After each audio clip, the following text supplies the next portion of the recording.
I'm going to tell you two stories. The first one is an athlete I work with, and the second one is myself.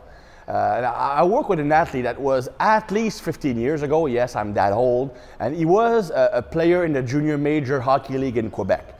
And that guy was super skilled. He made it to the New York Rangers training camp. But he was super skinny, like the typical ectomorph. Great skill, great speed, cannot put an ounce of muscle on his body if his life depended on it.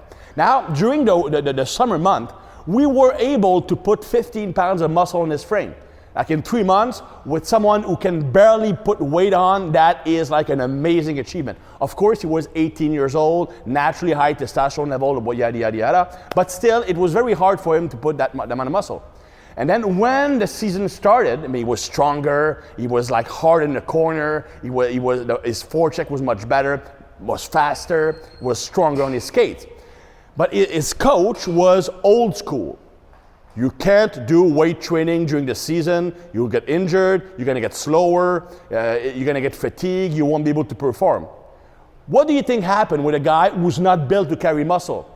He lost those 15 pounds within a few months. And what happened is that when it really counted, at the end of the season, during the playoffs, when the game really counts, he was back to his former self. He lost the added power, he was weaker in the corner, didn't have as much strength handling the puck and facing opponents. So when he really needed it, he lost the gains he made during the summer. That makes absolutely no sense. People who don't understand the need to at least maintain muscle mass, strength, and power during the season are making a huge mistake. The goal when you're training is not to be good at a training camp. Your goal is to be good at a championship. So you need to understand, coaches, strength coaches, that programming in-season training is at least as important as programming off-season training.